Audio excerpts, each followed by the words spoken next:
अब ये जो फूड है सिटी तक कैसे पहुंचता था और सिटीज़ में रहने वाले लोगों तक। अब सिटीज़ में आपको पता ही है, लोग बहुत सारे लोग रहते थे, एक साथ रहते थे और साथ ही साथ खेती बाड़ी नहीं करते थे। तो सिटीज़ में जो लोग रहते थे उनके लिए फूड आता था कंट्री साइड से। कंट्री साइड यानी कि क्या? कंट्री साइड यानी कि गांव। गांव में जो लोग रहते थे वो क्रॉप्स ग्रो करते थे, साथ ही साथ एनिमल्स को रियर करते थे, यानी कि एनिमल प्रोडक्ट्स, एनिमल का ख्याल रखते थे और उनसे एनिमल प्रोडक्ट्स जो आते थे वो लेते थे। और वो जो फार्मर्स रहते थे या हर्डर्स यानी कि चरवाहे रहते थे, वो ये फूड को क्राफ्ट पर्सन, स्क्राइब और रूलर इन द सिटी, जो रहते थे सिटी में रहने वाले लोग, यानी कि या तो रूलर थे या स्क्राइब्स थे या क्राफ्ट पर्सन थे, तो उन्हें बेच दिया करते थे। हमें क्या पता कि कौन कौन से प्लांट्स खाते थे, कौन कौन से प्लांट से एक्वायर्ड चीज़ें खाते थे। तो हमें अभी भी रिमेन्स मिला है, वो चीज़ों के अवशेष मिले हैं, जैसे कि हमें वीट, गेहूँ, बाली यानी कि जो, पल्सेस यानी कि दालें, पीज यानी कि मटर, राइस यानी कि चावल, सीसम यानी कि तिल्ली के अवशेष मिले हैं। साथ ही साथ दो नए नाम हैं, आपको थोड़ा एकदम हिंदी में बताऊंगा तो मैं समझ में आएगा कि आपने ये कहाँ खाए हैं ये। एक है लिनसेड। लिनसेड से अगेन तेल निकलता है, जैसे तिल्ली से तेल निकलता है वैसे लिनसेड से तेल निकलता है और तेल को खाने में पकाने के काम में करते हैं।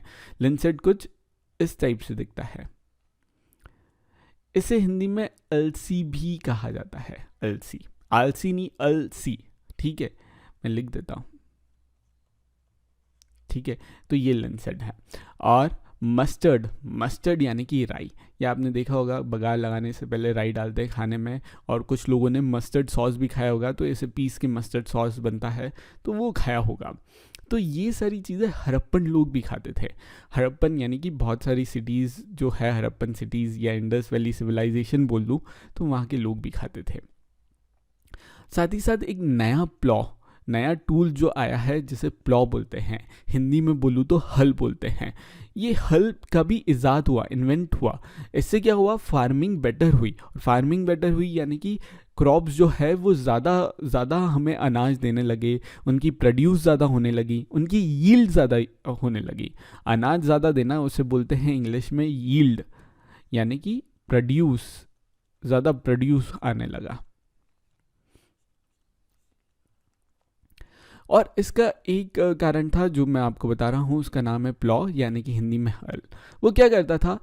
ये हल से ज़मीन को डिग करते थे, और एक जगह डिग नहीं करते थे, इसे चलाते थे हम, ताकि जो सॉइल है, जो ऊपर की सॉइल है और उसमें जो सीड्स है वो ज़मीन के अंदर चल जाए। इसे रोटेट करना बोलते थे, तो वो रोटेट होते थे। अब हमें रियल प्लॉ तो मिले नहीं, अगेन बहुत 4700 साल के। क्यों? क्योंकि वुड से बनते थे ये। लेकिन हमें टॉय मॉडल यानी कि बच्चों के खेलने के जो मॉडल्स थे टॉय, वो मिला है। तो ये एक टॉय मॉडल आपको दिख रहा होगा, ये टॉय प्लॉ है। टॉय हल बोल दो, टॉय प्लॉ। हिंदी में हल बोलते हैं, इंग्लिश में प्लॉ बोलते हैं। और फार्मिंग कम्युनिटीज़ आज के ज़माने में, कुछ फार्मिंग कम्युनिटीज़ में सिर्फ मर्द, मेल जो है वो प्लॉ चलाते थे। हड़प्पन लोग ये कस्टम फॉलो करते थे कि सिर्फ मेल ही प्लॉ चलाएगा कि नहीं, हमें नहीं पता। अब इस ज़मीन पे जहाँ पे हड़प्पन सिविलाइजेशन आ रही है, किस ज़मीन पे मैं बता देता हूँ। जो इंडिया पाकिस्तान की बॉर्डर है, थोड़ा सा क्लीन कर देता हूँ मैं इसको।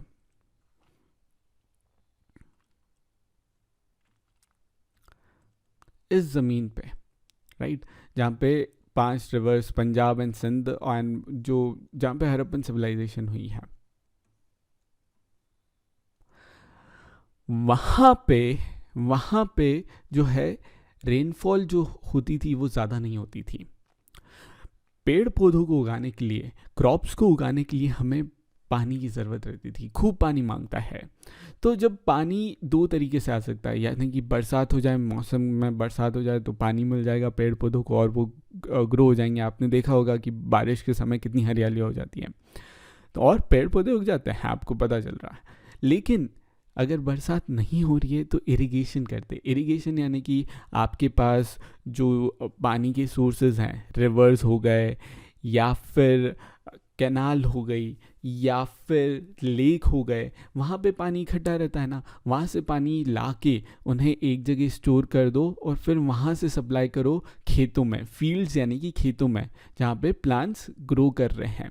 तो इस तरीके से, यानी कि जैसे कि फॉर एग्जांपल एक रिवर फ्लो कर रही है और बहुत सारी रिवर फ्लो कर रही थी, मैंने आपको बताया पंजाब का नाम कैसे लगा, तो और खेत तो बहुत दूर दूर तक है, ठीक है, आसपास भी लगे रहेंगे खेत, लेकिन ये खेत है, यहाँ पे हरियाली लाने के लिए आपको पानी चाहिए, तो क्या करेंगे, ये जो पानी है इसकी एक छोटी सी पतली सी धार यहाँ तक पहुँचा देंगे, खुदाई करके यहाँ तक, इसे कैनाल बोलते हैं। तो ये पानी पहुँच गया खेतों तक, और एक खेत नहीं, इससे लगे हुए सारे दूसरे खेत तक भी पानी पहुँच गया, और इनको फिर फर्दर डिवाइड कर दिया और यहाँ से और कैनाल निकाल दी और कैनाल निकाल दी, सब जगह पानी पहुँच गया। दिख रहा है? इस तरीके से रिवर से या फिर लेक से पानी निकालना कैनाल के थ्रू, इसे इरिगेशन बोलते हैं। और इस तरीके से हड़प्पन्स भी इरिगेशन में ज़्यादा विश्वास रखते थे। क्यों? क्योंकि बारिश नहीं होती थी। आगे की बात कर लेते हैं कि हड़प्पन लोग और क्या करते थे। हड़प्पन खाने के लिए कैटल्स को रियर करते थे। कैटल हो गई, शीप हो गई, गोट हो गई, बफेलो। अगेन कैटल यानी कि गाय, बफेलो यानी कि भैंस। शीप एंड गोट तो आपको पता ही है, तो इन सबको भी रियर करते थे। साथ ही साथ इन कैटल्स को, इन एनिमल्स को वाटर चाहिए रहता है, इनको भी पानी चाहिए रहता है, और चढ़ने के लिए ज़मीन चाहिए रहती है, राइट। ये हरी हरी घास खाते हैं, ये सारे जो एनिमल्स हैं ये हरी हरी घास है। तो यूजुअली तो बहुत सारी हरी हरी घास आसपास मिल जाती थी जहाँ पे ये लोग रहते थे, हड़प्पन लोग रहते थे। लेकिन ड्राई समर मंथ में जब बारिश नहीं हो रही है, हरियाली ख़त्म हो गई, तो इतने सारे एनिमल्स को बहुत दूर दूर तक ले जाते थे। क्यों? घास और पानी की सर्च में। साथ ही साथ और क्या करते थे ये लोग खाने के लिए फ्रूट्स इकट्ठा करते थे। बेर करके एक फ्रूट होता है, आपने पता नहीं खाया कि नहीं खाया, बट इसको बेर बोलते हैं। आप अगर देख पा रहे होंगे तो ये बेर है। अब कुछ लोग बोर भी बोल देते हैं इन्हें, आप बेर या बोर कुछ भी बोले, एक ही बात है। अलग अलग टाइप के होते हैं, कुछ छोटे कुछ खट मीठे टाइप के बेर होते हैं। फिश, नदियाँ रहती थी तो फिश भी करते थे। वाइल्ड एनिमल्स यानी कि एंटेलोप्स भी करते थे, इन्हें भी पकड़ते थे। एंटेलोप यानी कि ये रहा एंटेलोप।